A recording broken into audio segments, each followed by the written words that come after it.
안녕하십니까? 오늘은 에스라서 1장부터 4장까지 에스라서 들어가고요. 그리고 시편 66편 함께 읽겠습니다.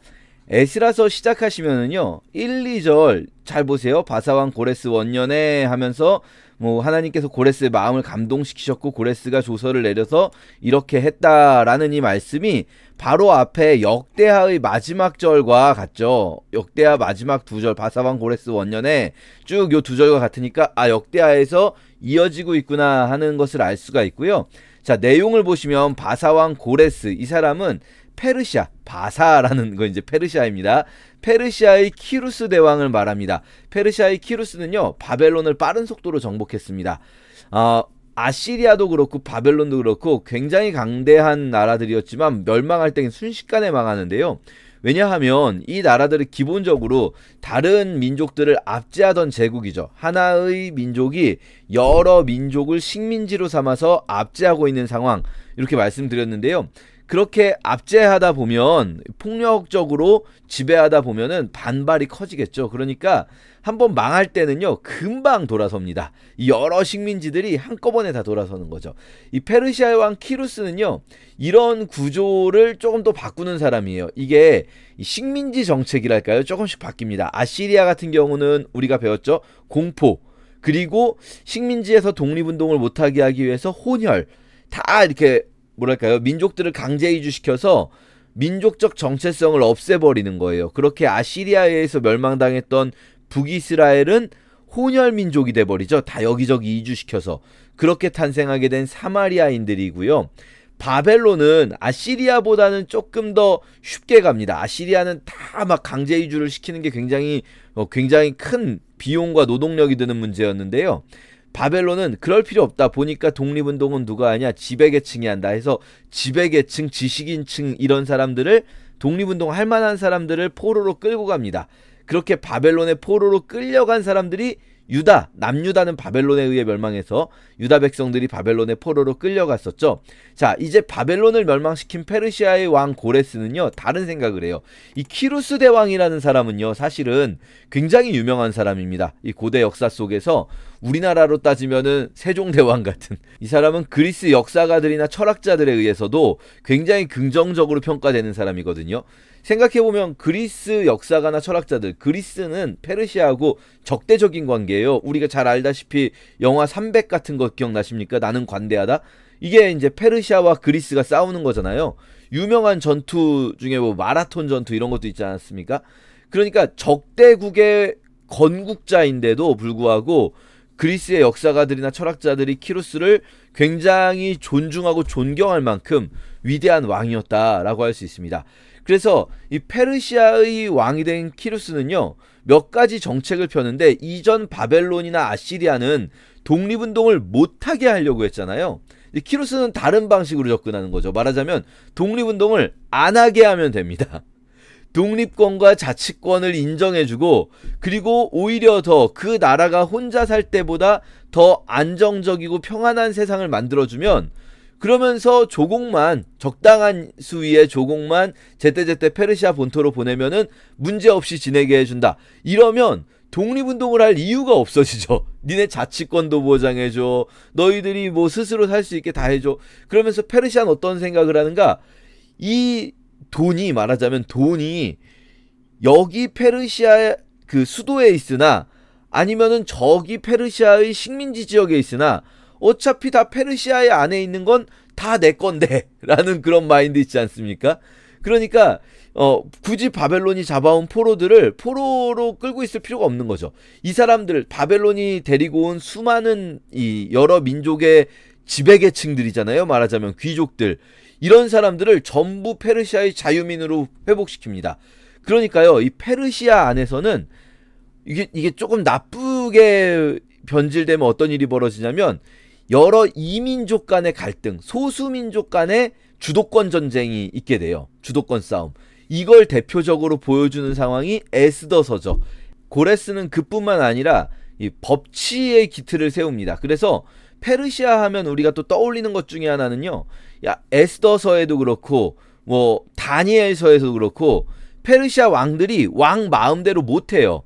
조서를 내리면은 이미 조서가 되고 법률이 돼버리면은 왕이 바꿀 수가 없다. 요렇게 돼가지고 다니엘서 같은 경우에서도 왕이 다니엘을 살려주고 싶어도 못 살려주는 그런 상황들이 발생하지 않습니까? 왕도 법을 지켜야 한다는 약점을 이용해서 다니엘을 공격하는 자들이 이 작전을 편 거죠. 이것처럼 이 키루스가 만든 페르시아라는 나라는 소수민족들의 권익을 보장해주고, 소수민족들이 그러다 보니까 정계로 진출하는 사람도 많아집니다.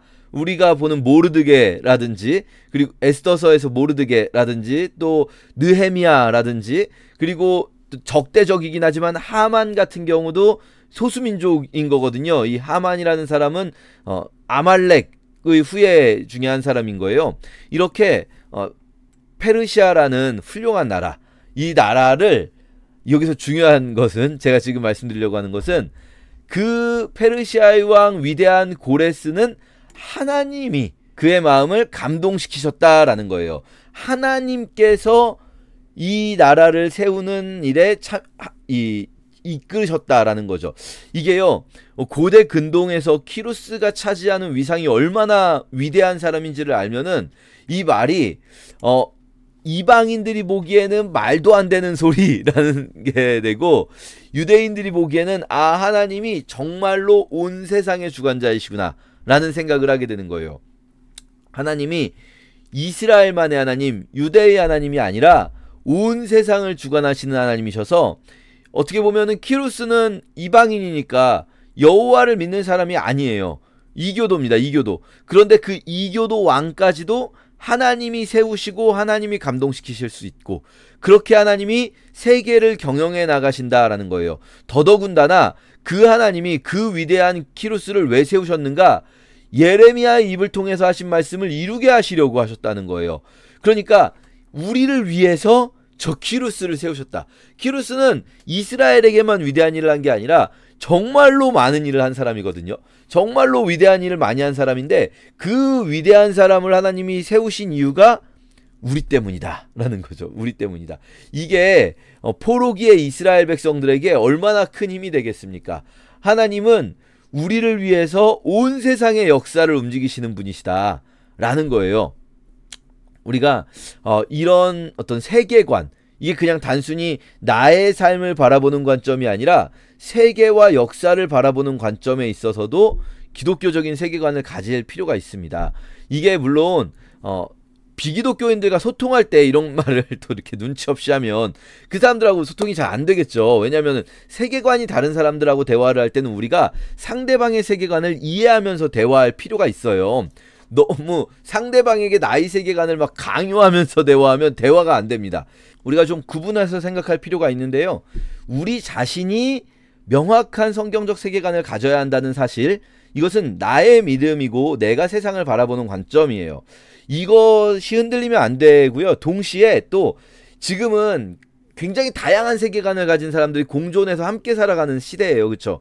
그러면 누군가와 대화할 때는 그 사람의 세계관을 존중해주면서 대화해야 한다는 사실, 이 두 가지는 그러니까 함께 가야 되는 거지. 이게 나는 기독교 세계관을 믿으니까 나는 한치도 타협할 수가 없어, 나는 저 사람과 대화하더라도 내 세계관을 상대방이 받아들이지 않으면 대화할 수 없어, 요렇게 가도 안 되겠고요. 또 반대로 모든 저 사람들의 세계관을 이해해줘야 되고, 다양한 세계관이 공존하는 시대니까 나는 내 막 성경적 세계관만을 고집해서는 안 돼, 요것도 또 잘못된 이야기겠죠.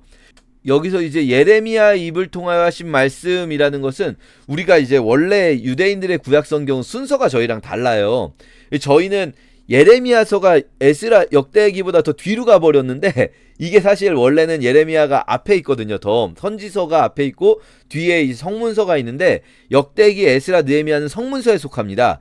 그렇기 때문에 예레미야서를 이제 아는 사람이 이거를 읽는다라는 게 자연스러운 생각이죠. 시대 순으로도 그렇고 에스라 시대에도 이미 그렇고요. 예레미야 25장이나 29장 10절 같은 데 보면은요, 예레미야가 바벨론의 공격을 받아들여라, 저항하려고 하지 말고 하나님의 혼내시는 하나님의 채찍을 받아들이고 회개해라 라고 말하면서 뭐라고 하냐면요, 하나님이 우리를 멸망시키려고 하시는 게 아니라 70년간 안식을 주시기 위한 거다, 70년 후에는 다시 회복시키실 거다라고 말씀하시거든요. 그래서 이 예레미야의 말씀 그대로 70년 후에, 그러니까 이게 지금 1차 포로 기한이 538년인데 538년부터 70년 전에, 대략 70년 전에 605년 요때가 1차 포로 잡혀간 때예요. 포로가 1차 잡혀간 때가 605년이고, 그리고 그때 예레미야가 그 즈음에 사역을 했던 거고요, 예언을.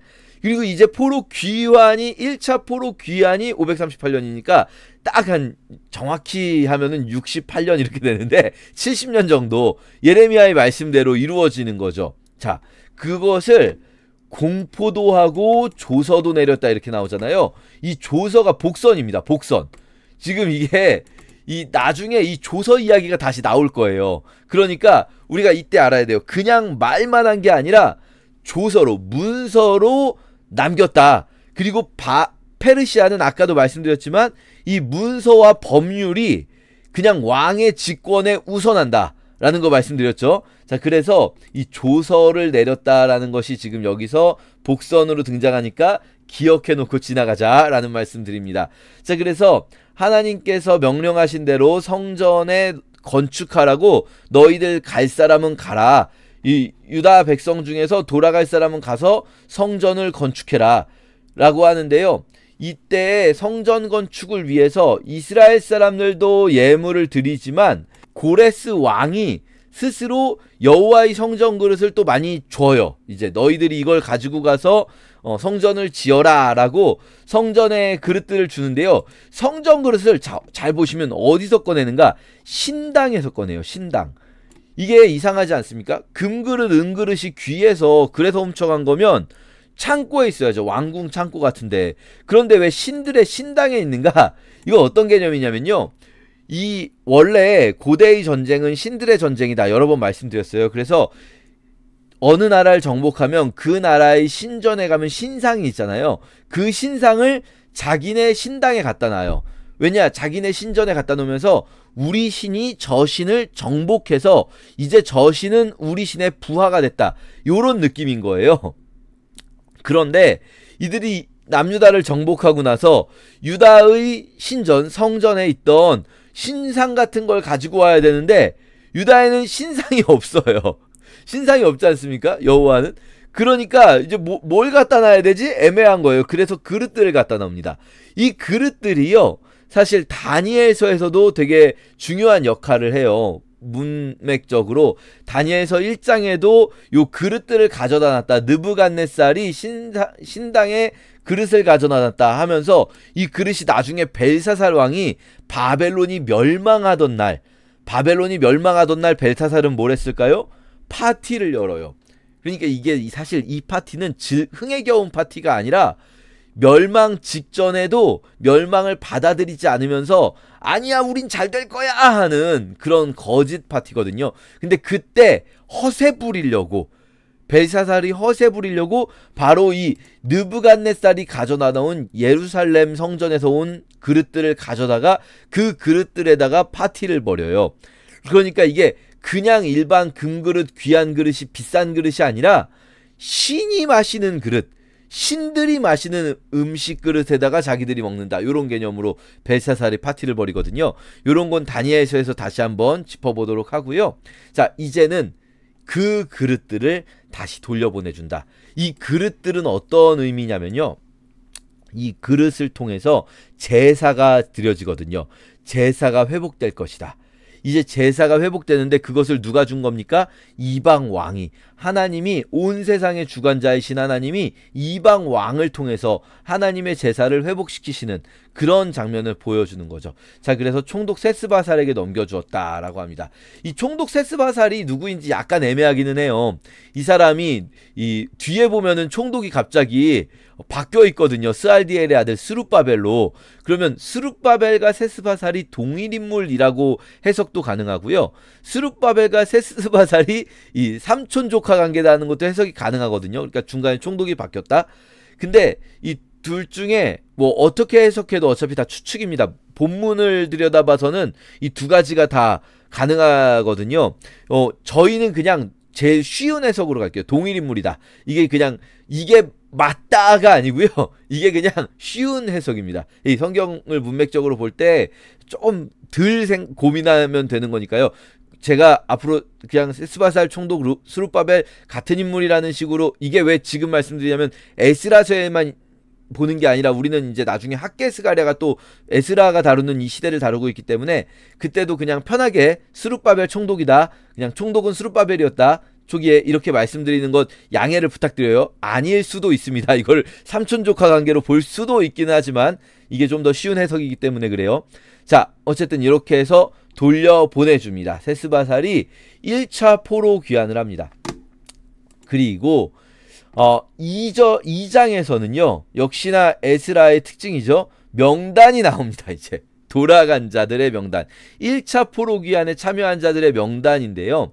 자, 이 명단을 우선 쭉 읽어보시면서 마지막에 전체 인원이 몇 명인가 라는 걸 좀 볼게요. 전체 인원이 42,000명 정도 되거든요. 그러니까 이스라엘 회중 중에서 42,000명 정도 되고요. 그리고 그 외에 노예, 그러니까 종들이 7,300명이니까 총 한 5만 명 정도 되는 겁니다. 5만 명 정도 되는 인원이 1차 포로 귀환을 와요. 우리가 여기서 궁금해지는 건 이 5만 명이 많은 걸까요? 적은 걸까요? 이게 궁금해지잖아요. 적은 인원이에요. 적은 인원. 왜냐하면 이때 정확히 알 수는 없지만 이 페르시아에 남아있는 바벨론이 끌고 가서 지금 또 그 안에서 수가 늘어나잖아요. 유대인들의 특징은 수가 빨리빨리 늘어난다는 것 아니겠습니까?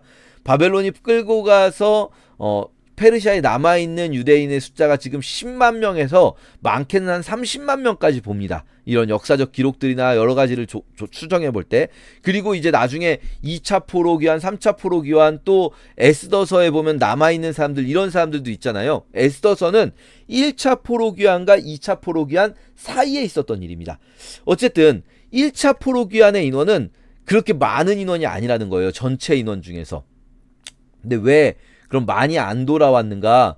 아니, 우리가 우리 땅 가서 살면 더 좋지 않아? 이렇게 생각할 수도 있지만 그만큼 페르시아는 포로로 끌려왔던 사람들을 완전히 자유민으로 회복시켜주고, 자유민일 뿐만 아니라 고위층에도 임용을 해요. 소수민족들을. 조금 의도적인 정책으로 소수민족들을 고위층에 이렇게 올립니다. 그러다 보니까 바벨론 본토에 사는 사람들 입장에서 굳이 유다로 돌아갈 이유가 없어요. 여기가 뉴욕이고, 말하자면 뉴욕에 사는 우리가 굳이 저기 우리나라에서도 지금 그 예루살렘 어떤 상황입니까? 이스라엘 파괴된 상황이잖아요. 그러니까 바벨론이 정복한 이후에 제대로 재건되지 않고 그냥 거기 남아있는 사람들이 농사 지으면서 간신히 연명하며 살고 있는 그런 상황이잖아요. 바벨론에 의해서 파괴된. 근데 굳이 뭐하러 거기를 돌아가겠습니까? 그러니까 여기 있는 이 명단은요, 이 사람들이 돌아간 이유는 하나예요. 유다에서 살면은 무슨 자유롭고 거기가 더 좋아서가 아니고요. 이들이 돌아간 이유는 성전을 재건하겠다. 우리가 성전이 무너진 상태로 그대로 두면 안 되겠다라는 마음으로 성전을 재건하려고 돌아간 사람들이에요. 그러니까 이 명단이 귀한 거죠. 더더군다나 이 명단에서 정말 귀하게 길게 나오는 사람들이 있어요. 느디님 사람들 같은 경우는요, 되게 길게 나오거든요. 느디님 사람. 이 사람들이요, 여러분, 그냥 뭐 길게 많이 갔나 보다 이렇게 하면서 길게 나오나 보다 생각할 수 있는데요. 느디님 사람과 솔로몬의 신하 합쳐서 390명밖에 안 돼요. 앞에서요, 다른 사람들 한 자손이 300, 하림 자손은요, 하림 그러니까 무슨 기업 같은데, 하림 자손 320명이거든요. 근데 320명을 통으로 그냥 하림 자손, 또 로드와 하니까 오노 자손 725명, 그냥 이렇게 가잖아요. 그러니까요, 300명 정도는 그냥 느디님 사람 300명이요 이렇게 말할 수도 있거든요. 그렇잖아요. 그런데 느디님 사람 300명도 안 되는 거예요. 사실은 이 뒤에 솔로몬의 신하들과 합치니까요. 근데 느디님 사람과 솔로몬의 신하들은요, 이 사람들을, 느디님 자손과 솔로몬의 신하들을 다 합쳐봐야 390명 되는 이 사람들을 굉장히 길게 쓰고 있어요. 왜 그러냐면요, 이 느디님 사람이 뭐냐면요, 성전 노예들이거든요. 그러니까 노예라는 표현이 조금 애매하지만 성전에서 잡일하는 사람들이에요. 성전 청소하고 성전에서 나무 패고 이런 사람들이거든요. 그러니까 이 사람들은요, 사실 어떻게 보면 안 돌아가고 싶은 게 자연스러워요. 성전에 가봤자 거기서 성전은 위계가 있단 말이에요. 위계가 아니라고 말해도 위계가 아니게 보일 수가 없어요. 대제사장이 있고, 그 다음에 제사장들이 있고, 그 다음에 레위인들이 있잖아요. 그리고 여기 제사드리러 오는 이스라엘 사람들이 있죠. 그런데 맨 밑에 제일 힘든 일들, 노동이, 이 사람들이 성전 청소하고 성전에서 무슨 막 하는데, 나무 패고 이런 일들 하는데, 이 일에 에어컨이 있었겠습니까? 유대가 얼마나 덥습니까? 예루살렘이 유대 광야에 세워진 도시거든요. 더우니까 제일 힘든 일 하는 사람들이거든요. 느디님 사람들. 근데 이 사람들이 안 돌아가도 되는데 돌아가겠다고 나선 거예요. 그러니까 이 사람들은요, 여기 나오는 한 자손이요, 아마 뭐 기껏해야 10명 된 것 같아요. 10명 많아야. 이 세 보면 이거 다 합쳐가지고 390명이 되려면요, 이 10명밖에 안 되는 거예요. 그런데도 이걸 다 기록을 해준 거예요, 이 사람들을. 왜냐, 이 사람들의 그 마음이 너무나 귀하기 때문입니다. 느디님 사람들. 그리고 솔로몬의 신하들도 마찬가지죠. 이 사람들 솔로몬의 신하라는 게요, 솔로몬의 무슨 고위 관료 얘기하는 것 같지가 않아요. 그럴 것 같으면 느디님 사람하고 합치셔서 설명하지 않죠. 솔로몬이 성전 공사한 후에, 성전 지은 후에 성전에서 잡일하라고 세운 사람들, 성전에서 애매한 일들 하라고 세운 사람들 있거든요. 그 사람들의 자손들 이야기하는 거죠. 이 사람들 사실 안 돌아가서 그냥 오히려 이 페르시아 본토에서 자유민으로 돈 벌면서 살면 더 좋은데, 뉴욕에서 살면 더 좋은데 성전을 재건하는데 우리가 빠질 소냐 하면서 돌아간 사람들인 거죠. 너무나 귀한 사람들입니다. 자, 그렇게 우리가 같이 보겠고요. 3장에서는요, 이스라엘 자손들이 우선은 각자 성읍으로 돌아갑니다. 일단 복귀하자마자 바로 예루살렘에 모인 게 아니라, 이 사람들이 여러분 현실적으로 생각을 해보면 일단 잠을 자야 되잖아요. 그러니까 각자 원래 자기네 조상이 출신지가 있을 거예요. 자기네 조상이 원래 어느 도시 출신인지, 그러면 각자 짐 풀어라 이거죠. 그러니까 저희도 수련회 가면 제일 먼저 뭐 합니까? 짐 풀잖아요. 제일 먼저 이제 가서 이제 짐 푼 거죠, 각자. 그리고 나서 7째 달에 모이자 한 거예요. 7째 달에 모이자. 몇 번째 달에 도착했는지는 애매하지만 아마도 뭐 6월이나 이렇게 도착을 했을 거예요. 막 오랫동안 시간을 두진 않았을 거예요. 왜냐면은 그 전에 도착했으면 중간에 또 다른 절기들이 있기 때문에, 이게 이제 7월에 모인 이유가 뭘까요? 여쭤보려고 했는데, 7월에 모인 이유가 뭐겠습니까? 왜 7월에 모이자 했을까요? 7월에 절기가 모여 있어요. 이때 티시리월에 1일이 나팔절, 10일이 대속죄일, 14일부터 쭉 이어지는 초막절 절기가 있거든요. 그러니까 7월에 절기가 있기 때문에 7월에 모이자 한 걸 보면 아마 6월이나 뭐 그쯤에 도착을 한 것 같아요. 그래서 이제 7월에 모이자 한 거죠. 절기가 있으니까. 만약에 그 전에 도착했으면, 그러면 초막절 절기 말고 그 전에 77절 절기 있으니까 77절에 모이자라고 했을 수도 있고요. 더 일찍 도착했으면 6월절에 모이자라고 했을 수도 있겠죠. 그러니까 아마도 이제 모인 지 얼마 안 돼서 7월이 되니까, 야, 우리 각자 집에 가서 짐 풀고 7월에 모이자라고 한 걸 거예요. 자, 7월에 일제히 예루살렘에 모입니다. 이때 지도자가요, 예수아, 이 사람은 나중에 학개스가랴에선 여호수아라는 발음으로 읽습니다. 여호사닥의 아들 여호수아, 혹은 요사닥의 아들 예수아고요. 그리고 스알디엘의 아들 스룹바벨. 이 예수아가 제사장 중에 리더십, 대제사장이고요. 스룹바벨이 말하자면은 행정적인 리더십, 총독입니다. 아까 말씀드린 세스바살. 자, 그래서요, 이 사람들이 제일 먼저 제단을 먼저 만들어요. 번제를 드리기 위해서. 아직 성전은 없어요. 성전 없는데 제단부터 만든 겁니다. 무리가 모든 나라 백성을 두려워해서 세웠다. 이렇게 두려워하여라고 번역돼서 마치 이게 원인, 두려워했기 때문에 제단을 세웠다. 이렇게 번역을 해버렸는데요. 요거는 차라리 두려워했지만 그럼에도 불구하고로 번역하는 게 좀 더 자연스러울 것 같아요. 그래서 대부분의 성경들이 두려워했지만 두려워하면서도 제단을 세웠다 이렇게 말했거든요. 그러니까 무서워했기 때문에 제단을 세운 게 아니라 이 제단을 세우는 일이 우리 뒤에서 보지만 다른 민족들이 싫어하고 있어요. 그럼에도 불구하고 이 제단을 세웠다는 거예요. 다른 민족들이 싫어하는 것을 우리가 좀 무서운 마음도 있어요. 우리가 이거 공사하고 있는데 제단 세우고 있는데 우리를 공격하면 어떡하지? 이런 생각을 하고 있는 거죠.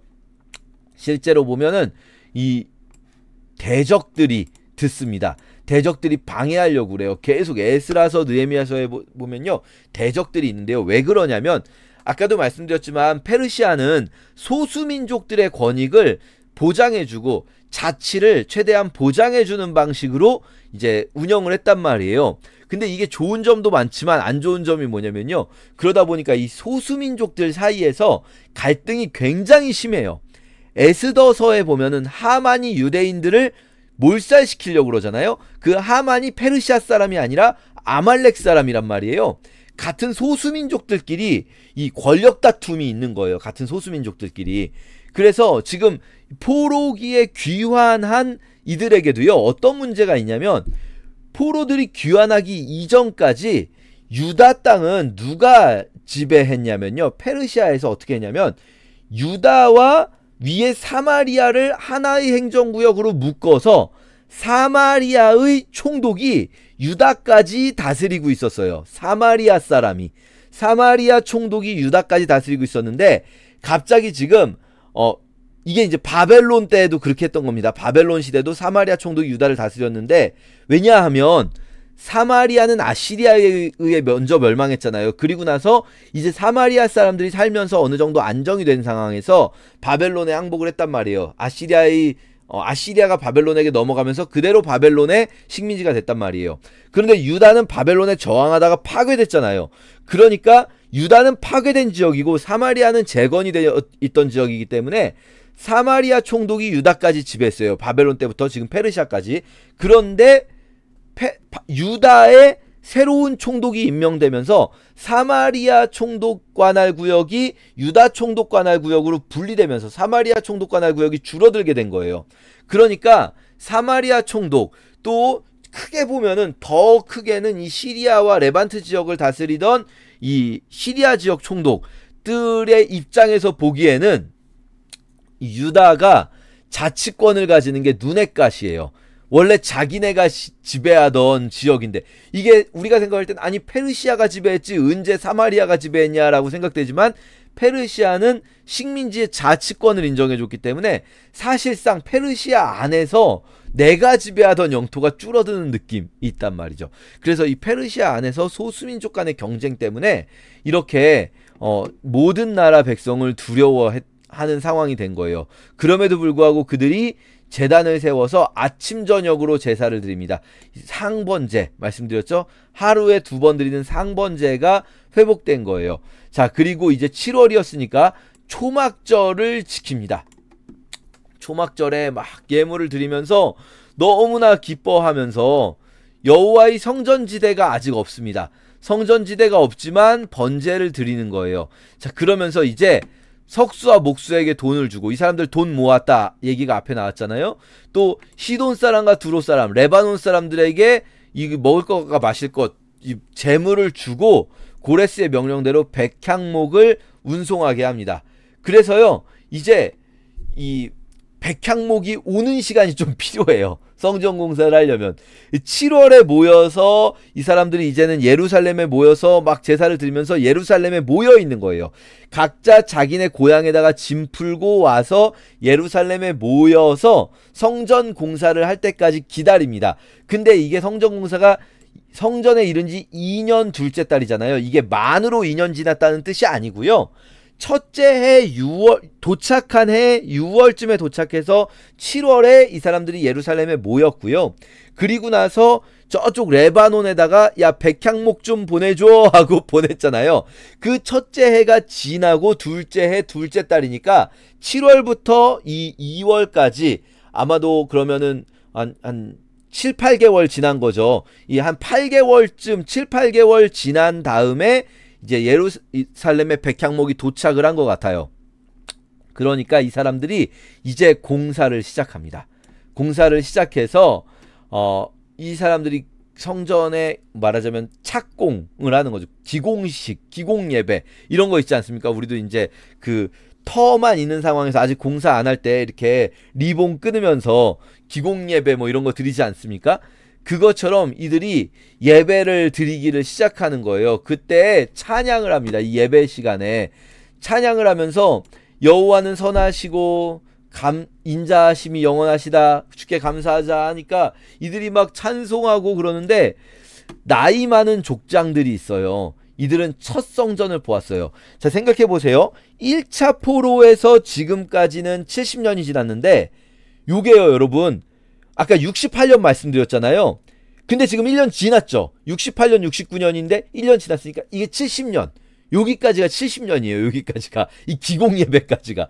그러면 70살이 넘으면 고대에는 너무 늙은 거 아닙니까? 라고 이 사람들이 첫 성전을 봤다고 하더라도 너무 오래된 거 아닌가요? 라고 그땐 너무 애기 아니었을까요? 라고 생각하실 수 있지만 1차 포로가 70년 된 거고요. 1차 포로가 605년, 2차 포로가 597년, 3차 포로가 586년 이렇게 되는데 3차 포로에서 지금까지는 50년 지난 거거든요. 3차 포로에서 지금까지는. 그리고 그때 3차 포로기 때에 성전이 무너진 거예요. 그러니까 50살 넘은 사람들은 꽤 있겠죠. 특히 70세쯤 되면 50년 전에 20살이었어요. 이미 3차 포로 잡혀오기 전에 20살이었던 사람들이 있는 거예요. 그럼 이 사람들은요, 첫 성전, 솔로몬 성전을 보았어요. 솔로몬 성전을 보았고, 또 어떤 사람은 심지어 솔로몬 성전이 무너지는 걸 보았을 수도 있어요. 이 제사장 레위인들은 그때 성전 근처에 있었을 거 아니에요. 이 솔로몬 성전이 무너지는 그것을 50년 전에 보았던 사람들이 이제 성전의 기초가 놓이는 걸 보면 어떤 마음일까요? 기분이 막 축제, 막 즐거울까요? 그렇지가 않죠.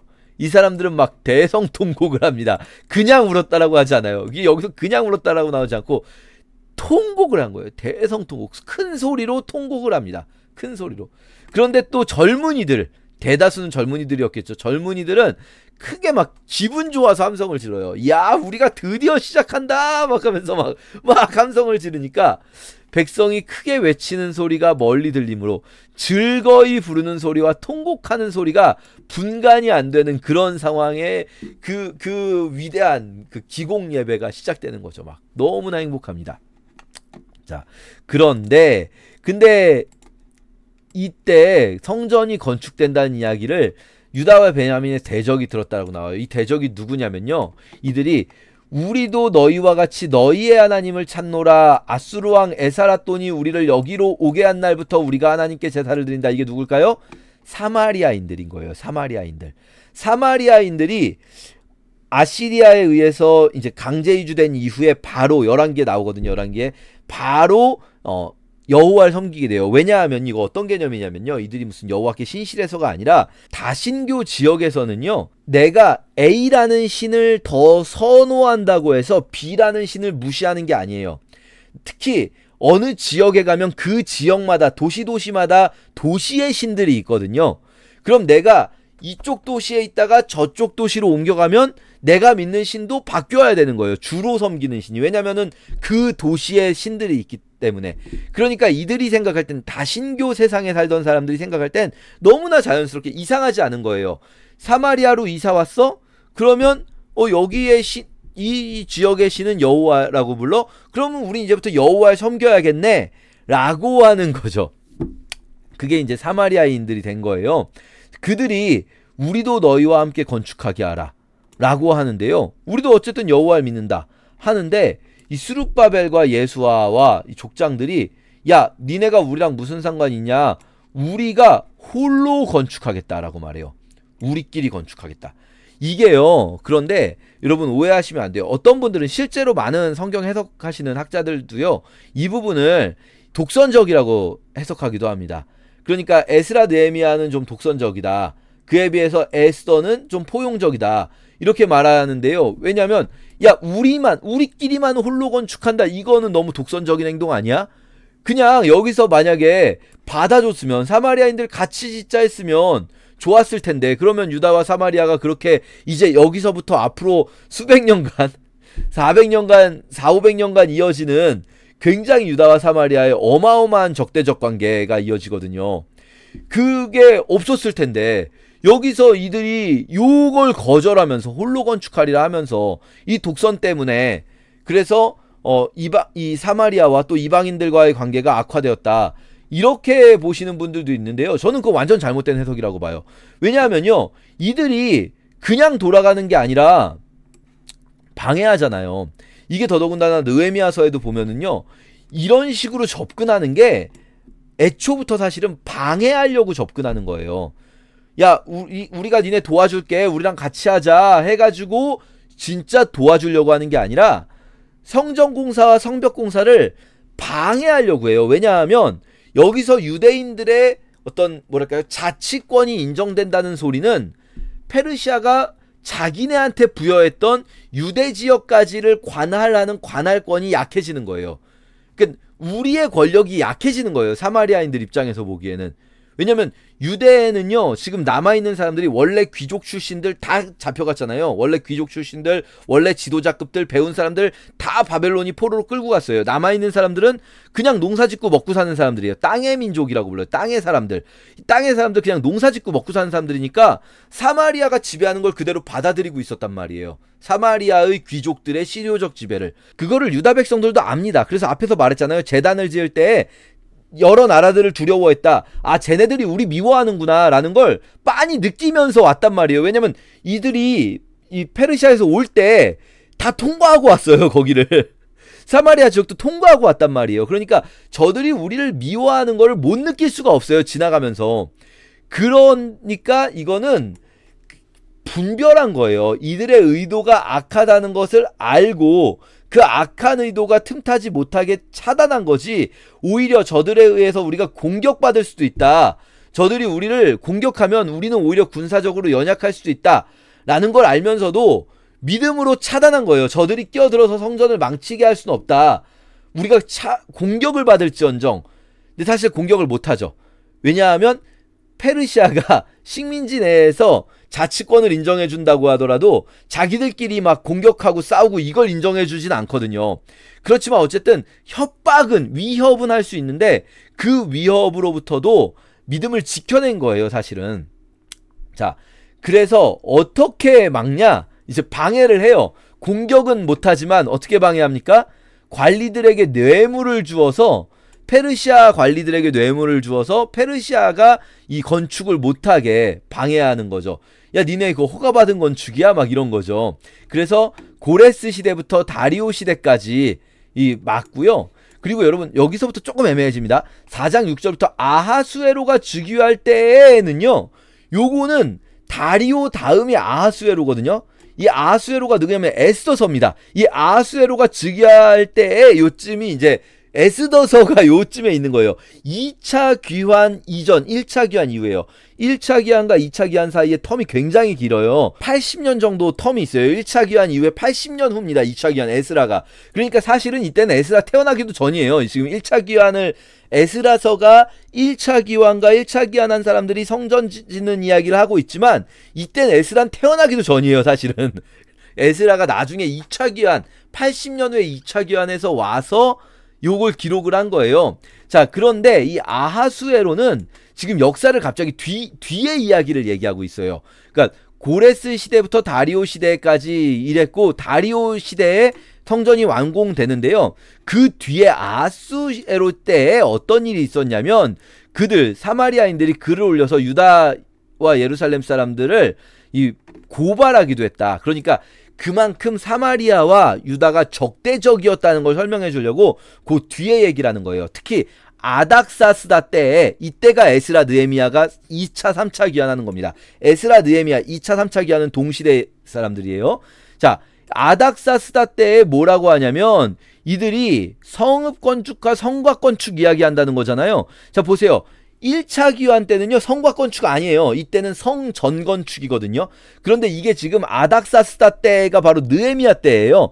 그때 에스라와 느헤미야 때에 있는 이야기를 지금 굳이 앞에서 하는 이유가, 여기에 갑자기 이게 껴들어 있는 이유가 뭐냐면요, 이때에 이미 사마리아인들이 성전 공사를 방해한 이유부터가 좋은 의도가 아니었다. 처음부터 오해하지 말아라. 진짜로 도와주려고 왔다가 거절당하니까 방해한 게 아니라 처음부터 이들이 좋은 의도가 아니었고, 나중에 성벽 공사할 때도 도와준답시고 처음에 막 그러거든요. 도와준다고 했다가 요렇게 했었다라는 걸 여기서 뒤에, 역사적으로 뒤에 있는 이야기를 끌어다가 하면서 설명을 한 거예요. 자, 그래서 바사왕 다리오 2년까지 중단됐다. 이 다리오는 실제로는 이 키루스의 아들 캄비세스 그 다음이거든요. 자, 그래서 어쨌든 16년간 중단됐다는 것까지 우리가 함께 읽겠습니다. 에스라 제1장.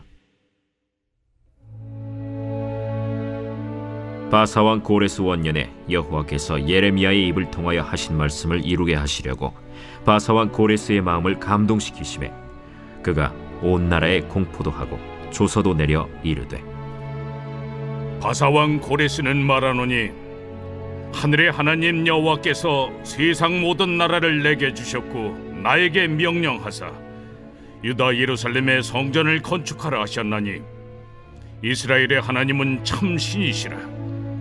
너희 중에 그의 백성된 자는 다 유다 예루살렘으로 올라가서 이스라엘의 하나님 여호와의 성전을 건축하라. 그는 예루살렘에 계신 하나님이시라. 그 남아있는 백성이 어느 곳에 머물러 살든지 그곳 사람들이 마땅히 은과 금과 그 밖의 물건과 짐승으로 도와주고 그 외에도 예루살렘에 세울 하나님의 성전을 위하여 예물을 기쁘게 드릴지니라. 이에 유다와 베냐민 족장들과 제사장들과 레위 사람들과 그 마음이 하나님께 감동을 받고 올라가서 예루살렘에 여호와의 성전을 건축하고자 하는 자가 다 일어나니 그 사면 사람들이 은그릇과 금과 물품들과 짐승과 보물로 돕고 그 외에도 예물을 기쁘게 드렸더라. 고레스 왕이 또 여호와의 성전 그릇을 꺼내니 옛적에 느부갓네살이 예루살렘에서 옮겨다가 자기 신들의 신당에 두었던 것이라. 바사왕 고레스가 창고지기 미드르다색에 명령하여 그 그릇들을 꺼내어 세워서 유다 총독 세스바살에게 넘겨주니 그 수는 금 접시가 30개요 은 접시가 1000개요 칼이 29개요 금 대접이 30개요 그보다 못한 은 대접이 410개요 그 밖에 그릇이 1000개이니 금은 그릇이 모두 5400개라. 사로잡힌 자를 바벨론에서 예루살렘으로 데리고 갈 때 세스바살이 그 그릇들을 다 가지고 갔더라.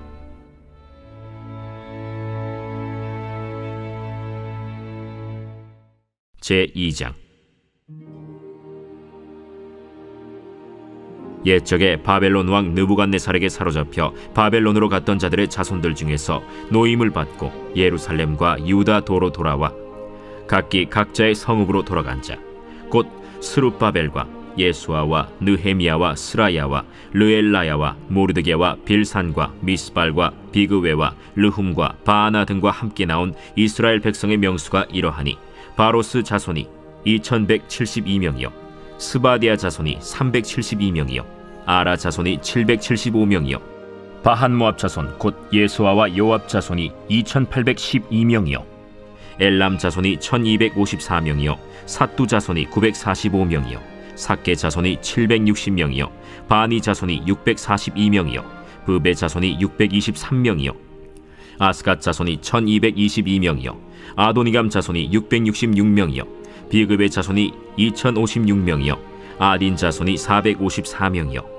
아델 자손 곧 히스기야 자손이 98명이요 베세 자손이 323명이요 요라 자손이 112명이요 하숨 자손이 223명이요 깃발 자손이 95명이요 베들레헴 사람이 123명이요 느도바 사람이 56명이요 아나도 사람이 128명이요 아스마웻 자손이 42명이요 기랴다림과 그비라와 브에롯 자손이 743명이요 라마와 게바 자손이 621명이요 믹마스 사람이 122명이요 베델과 아이 사람이 223명이요 느보 자손이 52명이요 막비스 자손이 156명이요 다른 엘람 자손이 1254명이요 하림 자손이 320명이요 로드와 하딧과 오노 자손이 725명이요 여리고 자손이 345명이요 스나 자손이 3630명이었더라. 제사장들은 예수아의 집 여다야 자손이 973명이요 임멜 자손이 1052명이요 바스훌 자손이 1247명이요 하림 자손이 1017명이었더라.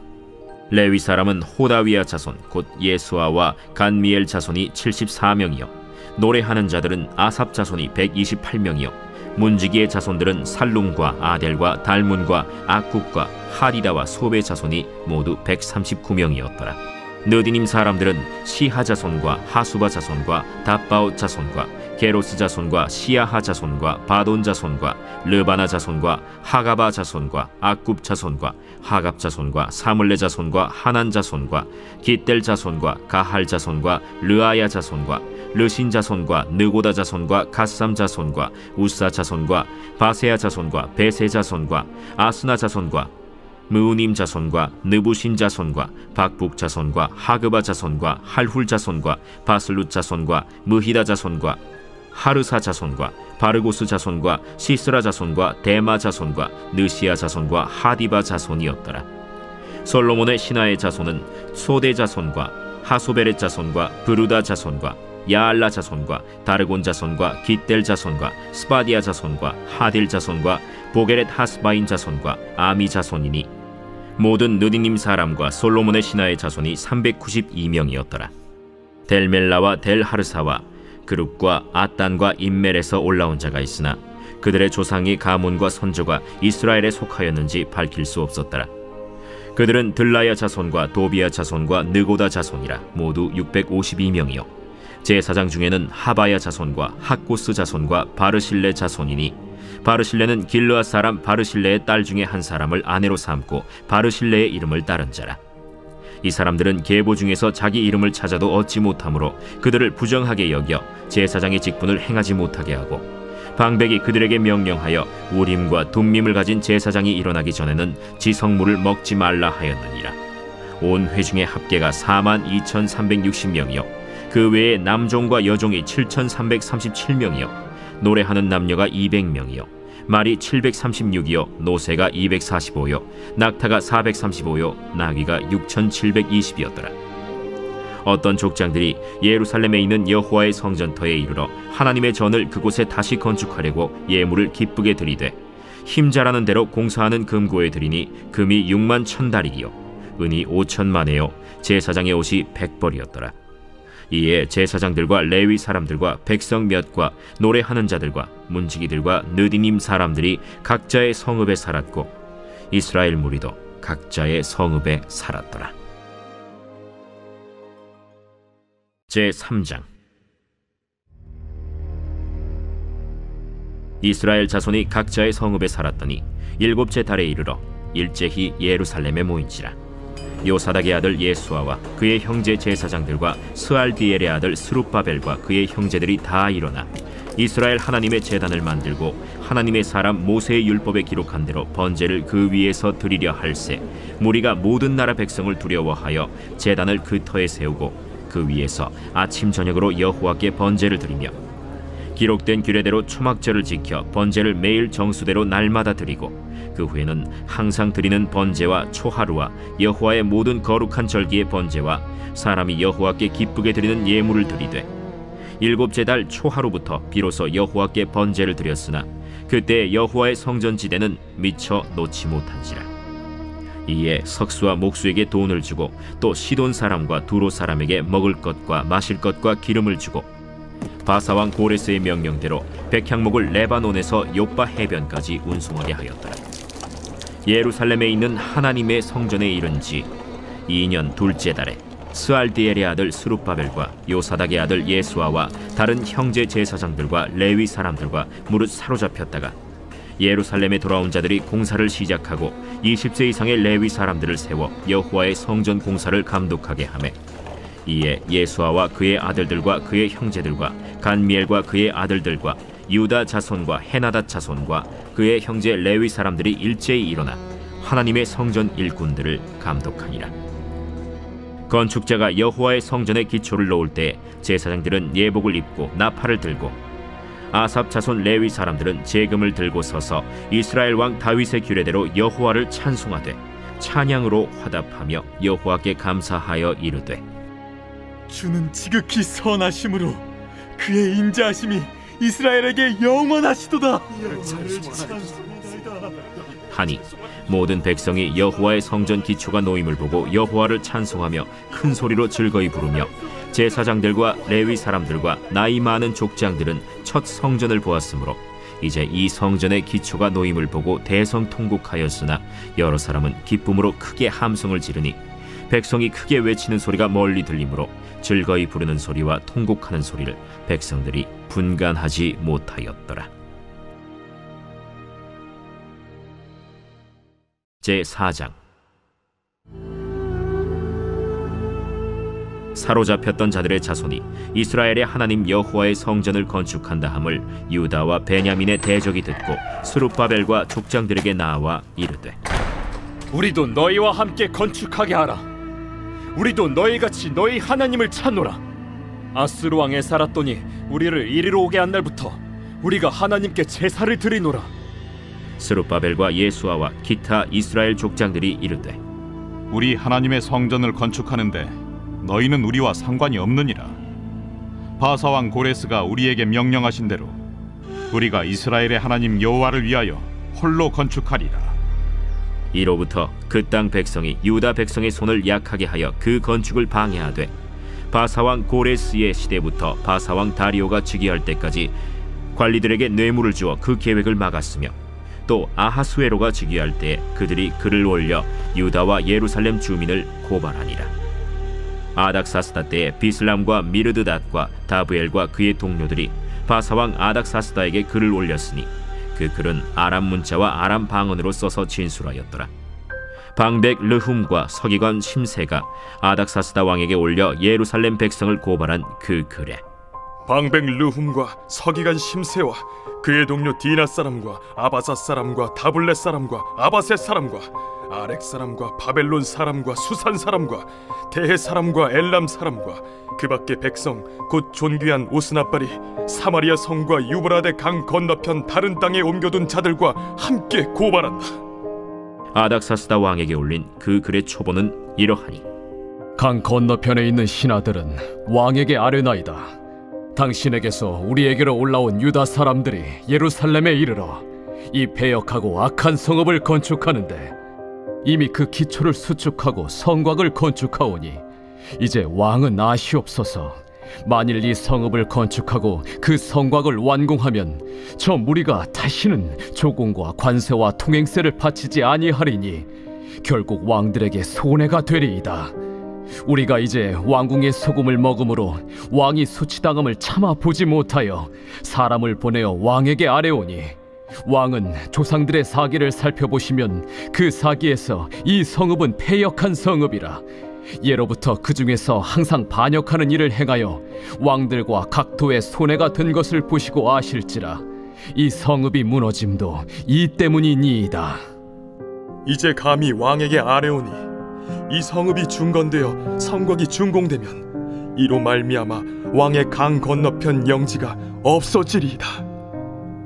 왕이 방백 르훔과 서기관 심세와 사마리아에 거주하는 그들 동관들과 강 건너편 다른 땅 백성에게 조서를 내리니 일렀으되, 너희는 평안할지어다. 너희가 올린 글을 내 앞에서 낭독시키고 명령하여 살펴보니, 과연 이 성읍이 예로부터 왕들을 거역하며 그 중에서 항상 패역하고 반역하는 일을 행하였으며, 옛적에는 예루살렘을 다스리는 큰 군왕들이 있어서 강 건너편 모든 땅이 그들에게 조공과 관세와 통행세를 다 바쳤도다. 이제 너희는 명령을 전하여 그 사람들에게 공사를 그치게 하여 그 성을 건축하지 못하게 하고 내가 다시 조서 내리기를 기다리라. 너희는 삼가서 이 일에 게으르지 말라. 어찌하여 화를 더하여 왕들에게 손해가 되게 하랴. 아닥사스다 왕의 조서 초본이 르훔과 서기관 심세와 그의 동료 앞에서 낭독되매 그들이 예루살렘으로 급히 가서 유다 사람들을 보고 권력으로 억제하여 그 공사를 그치게 하니 이에 예루살렘에서 하나님의 성전 공사가 바사왕 다리오 제2년까지 중단되니라. 제66편 시 인도자를 따라 부르는 노래. 온 땅이여 하나님께 즐거운 소리를 낼지어다. 그 이름의 영광을 찬양하고 영화롭게 찬송할지어다. 하나님께 아뢰기를 주의 일이 어찌 그리 어미하신지요. 주의 큰 권능으로 말미암아 주의 원수가 주께 복종할 것이며 온 땅이 주께 경배하고 주를 노래하며 주의 이름을 노래하리이다 할지어다.